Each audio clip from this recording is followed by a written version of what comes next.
Hello friends, હું તમને એક અલગ જ પ્રકારની સરસ નવરાત્રી બતાવું.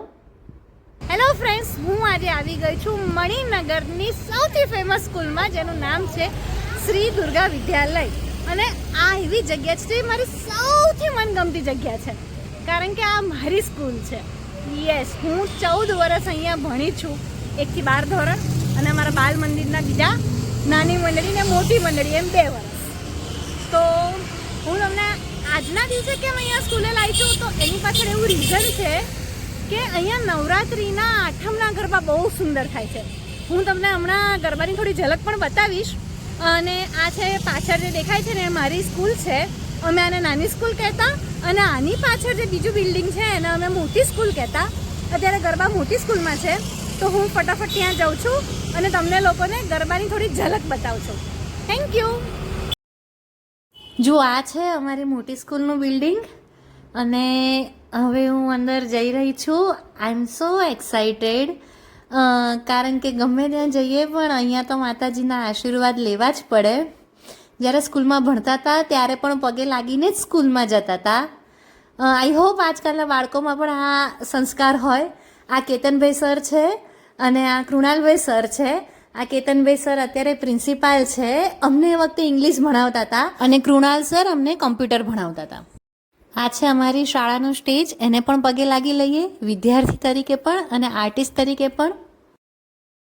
જુઓ, આ છે સરસ મજાનું ઓડિયન્સ. બધા મોટાભાગે વિદ્યાર્થીઓના મમ્મી પપ્પા છે.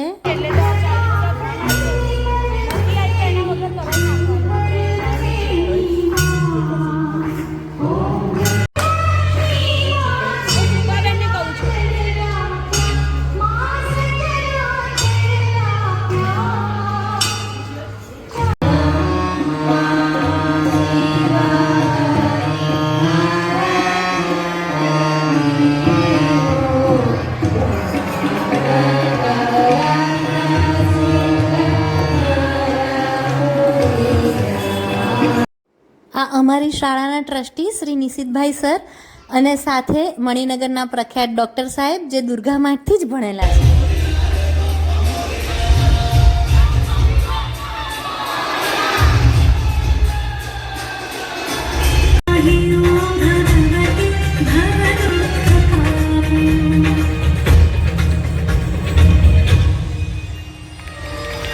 સાંજના આપણે સૌ સાક્ષી બનીશું એ આપણું સદભાગ્ય છે.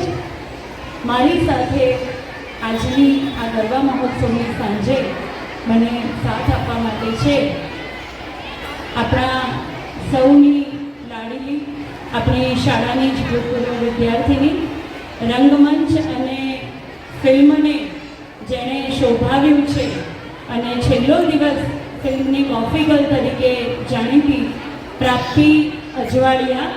આપણે સૌ તાળીઓના ગડગડાટથી પ્રાપ્તિ અજવાળિયાનું સ્વાગત કરીએ.